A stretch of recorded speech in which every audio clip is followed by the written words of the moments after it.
सबको जय मसीह की। आशा धर्मी और अधर्मी की। आशा धर्मी और अधर्मी की।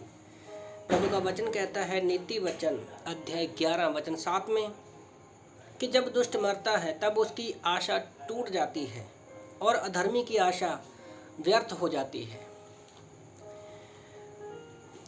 चाहे अविश्वासी हो या विश्वासी हो, दुनिया का कोई भी व्यक्ति क्यों ना हो, वो उस काम को कभी भी नहीं करता जब तक उसको कोई आशा ना हो। एक सुबह व्यक्ति अपने काम पर निकलता है, उसको आशा होती है कि आज मैं कुछ 4 पैसे कमा कर लेकर आऊँगा। सरकारी बंदा जॉब पर जाता है, उसको आशा होती है कि मुझे सैलरी मिलेगी, है ना। तो हर एक चीज़ के लिए कोई ना कोई आशा होती है, पर परिस्थितियाँ, बुरा समय हर एक व्यक्ति के जीवन में भी रहता है, चाहे वो विश्वासी हो अविश्वासी हो, कोई भी क्यों ना हो।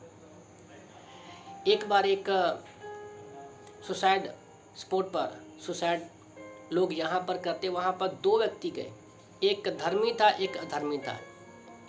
तो दोनों ने मरने के विषय में सोचा, तो दोनों बैठकर सोचने लगे कि क्या हमारे पास पीछे जाने के लिए कोई आशा है। अधर्मी व्यक्ति सोचने लगा, धर्मी भी सोच रहा है। अधर्मी व्यक्ति ने सोचा, बोला मेरे पास तो कोई आशा नहीं है, कोई उम्मीद नहीं है, और उसने सुसाइड कर लिया। पर दूसरा व्यक्ति था धर्मी, परमेश्वर के वचन को वो पढ़ने वाला था। जब वो बैठा तो सोचने लगा, तो परमेश्वर के पवित्र आत्मा ने उसको अगवाही किया। तो जब धर्मी व्यक्ति, रियली में ये बात बहुत मुश्किल है, जब एक धर्मी व्यक्ति अपनी परिस्थिति में सोचता है, हो सकता है कि वो थोड़े समय के लिए उसको लगे कि उसके पास कोई आशा नहीं है, कोई उम्मीद नहीं है। पर जब हम विलाप गीत अध्याय 3 वचन 18 से पढ़ते हैं, इसलिए उसने कहा, मेरा बल नष्ट हो जाता है, मेरी आशा जो यहोवा पर थी वह टूट गई। रियली में बुरी परिस्थिति में कोई भी ऐसा बोल सकता है, पर वचन 19 में लिखा है कि मेरा दुख और मारा मारा फिरना, मेरी नाक दो गौने और विष पीना का स्मरण कर। तो ये दुख की घड़ी हमें इस वचन से पता चलती है।